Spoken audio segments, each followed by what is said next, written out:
Ensonga z'akalulu akakaggwa aka President n'ababaka mu lukiiko olukulu olw'eggwanga zoogeddwako nga ezaavaamu emivuyo egitayogerekeka mu kalulu k'omwaka 2021. Olwaleero Paalamenti bw'etudde akubiriza olukiiko olukulu the Right Honourable Rebecca Kadaga n'alagira akakiiko ka Paalamenti akavunaanyizibwa ku nsonga z'eddembe ly'obuntu n'ebirala ebigwa mu kiti kino kabeeko kye kanoonyereza amangu kazuule biki ebyaviirako abantu abamu okufa, abalala ne balumizibwa n'abalala eddembe lyabwe ne libagibwako. Paalamenti ebadde tennayabuka era n'esalawo ku nsonga ezikwatagana n'ebyamasomero mu ggwanga. Tiwakiri wabeewo ekinnyonnyo gavumenti obanga abaana b'Abannayuganda banaddayo ku masomero oba nedda. Akulembera olukiiko olukulu lw'eggwanga Rebecca Kadaga mwennyamivu n'ebikolwa ebigenze maaso n'okweyoleka mu kalulu akakafundikira muno mwe mubadde okulinnya eddembe ly'obuntu kyagambye nti kyasuukirira nnyo era nga n'abamu ku beesimbawo bagenda maaso n'okutulunguzibwa nga n'abasinga obungi mu kaseera kano bakyakuumidde waka. Kadaga asinzidde mubaka bawadde Paalamenti mu kugiggulawo era ng'asinzidde wano n'alagira akakiiko ak'eddembe ly'obuntu katandika okunoonyereza ku mbeera eno ng'akawadde omwezi gumu gwokka. Arbitrary arrest and detention and destruction of property. Indeed, one of the presidential candidates, who is also a member of this House, one of Kyagulanyi Ssentamu, had freedom of movement curtailed by security from the evening of the 14th January 2021 until a court order was issued on Monday 25th January 2021. Military men came to Kireka Central Market, kidnapped one of the vendors. We've gone to every police station in the area. They don't know where this vendor is. But I've also seen media reports of these kidnappings taking place almost every now and then, using these vehicles that have been baptized drone. They simply pounce on an area, pick someone and take them away. People are being arrested, taken away by some people in UPDF uniform, but the DPC is not in charge.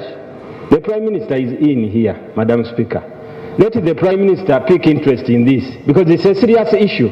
Let's wait for a statement on the matter from the Honourable Minister of Internal Affairs, and then if there is need there can be further discussion on it. Nevertheless, government takes this matter of security, as we all know, for all Ugandans very, very seriously. In the meantime, I direct the Committee on Human Rights take stock of the human rights violations that marred the electoral process and report back to this House within 1 month. Ebyongo bitadde ku mabbali era Paalamenti etadde ku nninga Minisitule y'ebyenjigiriza okunnyonnyola enteekateeka gy'erina mu kugula amasomero okuva lwe baagaggala ng'ekirwadde kya COVID kyakajja. Joseph Sewungu omubaka okuva e Kalungu yeekubidde endulu mu Paalamenti ng'agamba nti mu kaseera kano abazadde tebategeera ki kigenda maaso oluvannyuma lw'okusasula ensimbi kyokka ng'ate amasomero si maggule. Schools have begun. They are teaching behind closed doors, and there is no official communication from the Ministry of Education or government. We want to know, it is almost coming to a year when children are not going to school. That's Kampala Junior School. E-classes for third term are starting this Monday, 1st of February 2021. Kindly register to join the program, and the numbers are given.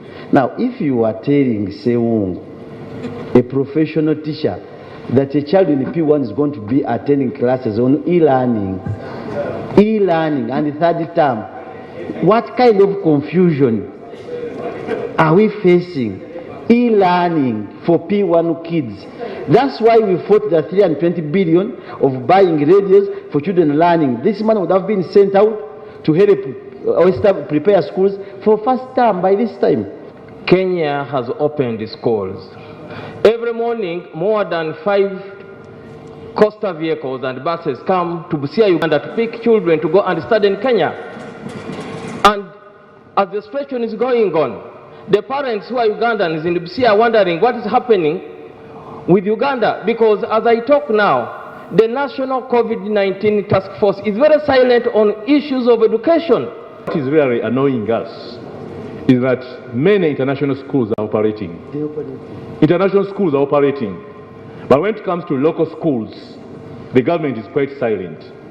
And there are few Ugandans who can afford international schools. Many schools have now started receiving letters from banks and other financial institutions telling them there's no any need to reschedule because the government assured us that schools will open in January. Wakano bagenda akola senior P7 kitegeeza nti bano beba tebasomye ne bamalako taamu tuba tugenda abya ne senior 1 2 ene yasoma omwezi ogumu nene egenda okujja. I think should have an official government position such to guide the country. Ku Russell TV nze Grace Girinya ne Asabye Omunyo.